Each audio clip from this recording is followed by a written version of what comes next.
whether it's good or bad, just please tell something. If you see anything or you know anything, just please tell something. New developments in this search for a mother of three. Investigators named the father of Deidre Reid's child miles from where he was last seen, and police say that the vehicle appeared to have rolled and landed on its side. Daniel's clothes, his cell phone, wallet, his keys, they were all found at the scene, and police say that foul play is not suspected, but Daniel... What's up, Royals? I'm yours truly, King Chris. Welcome back to the conversation. This conversation is a segment that we're going to do on missing. Black and brown skin people missing. We have to get our missing people out there. We have to get our stories out there. The media do not cover black and brown skin people missing as much. As they search for this white lady that was missing, they put all their energy into it. Every social media network covered it. We have not heard much about Donnell Robertson and Deidre Reid's missing case.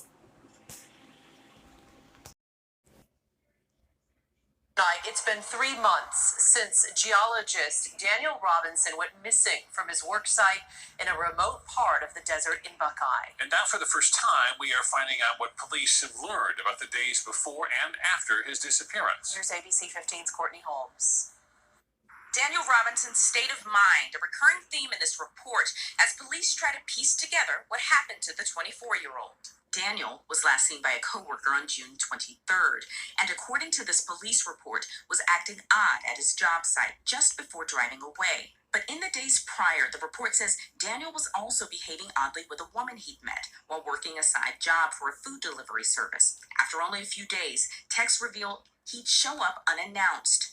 The report says he told family that he was in love with her. It also says photos on his Instagram account appear to have been removed since he'd gone missing. Still no clear answers about what happened, and in an appearance on CNN, his father, David Robinson, says it took police too long to start searching for them in earnest. Once they became missing, and we realized that, I think the quick action wasn't there quick enough, first of all. The report shows the family requested a helicopter search on June 24th. Didn't happen until June 25th. Police didn't actually enter his home until July 6th, almost 2 weeks after he was reported missing. Civil Air Patrol, which conducts searches, wasn't contacted until July 7th. And when his Jeep was located on July 19th, it was by a rancher. Daniel's brother says he believes police are doing what they can to find him now. But had they been quick about it in the beginning, we wouldn't be here 3 months later, still searching for my brother and still. Donnell Robinson's car was found nearly after a month of him going missing. His father from South Carolina hires an investigating firm to look for answers and to find where his son is. Daniel Robertson last time seen was June the 23rd at a job site in the desert. Robertson is believed to be 8 feet 8 inches tall and around about 665 pounds. So when he first went missing, the family asked for a helicopter. They asked for a search. They told them no, and they say that they believe that it's foul play. As always, when black people go missing, they never take us serious. They never dive right into our cases as they cover the others, right? So, this young man went missing, and they have no answers. They don't know where he's at. His father and his brother talked to some media, and this story has not really got out yet. We haven't really got any answers. I find it, they said that his cell phone and his keys and his clothes was left behind. So my question is, was he naked when they took him away? What happened? What happened? And they said that he was in love with this young lady that he met. So I don't think that it was apparently suicide attempt. I don't think that he ran away from anything. I wonder, have they spoken with the young lady, and where's the young lady at in this case? And so now it seems like they're starting to do searches. They're starting to get more information out. But it's like this guy went missing June the 23rd, and we're really just hearing about it. It's really just getting to the media. We have to cover our own. Let me know what you think about this and where he could be. Scott, we did learn new information today. That man's name is Emmanuel Bedford, and we've told you about him before. Family members say that Deidre Reid took him to a Charlotte bus station on the day that she disappeared. And tonight, police here in Pageland say they want to talk to him. It definitely took a lot of pressure off of us.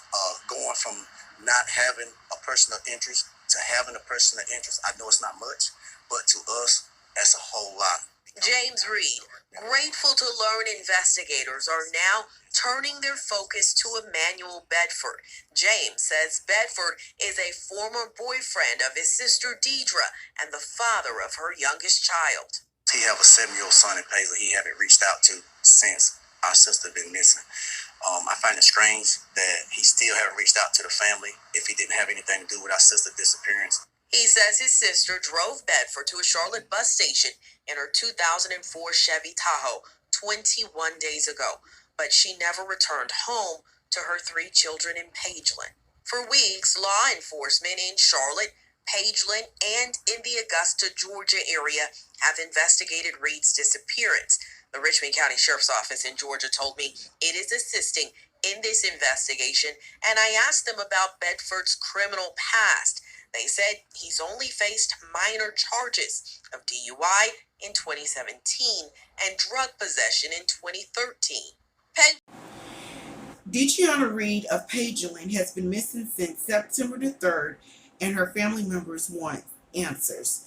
She was last seen taking an ex-boyfriend, Emmanuel, to a bus station in Charlotte, North Carolina. Apparently, actually with this investigation, they sent out the helicopters. They have been doing searches. They actually have been looking for this young lady, but we have not heard much about this on the media. So this is a story that we got to get out. So they're saying they want to talk to the ex-boyfriend, Emmanuel. He's not a suspect in the case. He's just a person of interest since he was the last person seen with her. And they also say they find it that he has a 7-year-old child that I guess he communicated with on a regular basis, that he have not communicated with that child since he was with her and she was taking him to the bus station. So he was an ex, so I'm not quite sure whether they were in an argument, whether they were in a fight, or how it went when they last were together. But and they did not say whether they recovered the truck or what. But I bet her SUV is going to have a lot of answers to it, and it may ultimately lead them to her body or to her person that's responsible for her missing. I ask y'all guys, if y'all have any information on either one of these cases, please contact your local police department or Arizona Police Department or North Carolina, Georgia Department for the Deidre Reid case so that we can get some information and hopefully we can bring these young people back home safely. Royals, please meet me below at the comments and let me know what you think. Until we meet again, may God bless. Please remember, stay up, my black and brown skinned people, and everyone else. I love you guys so much.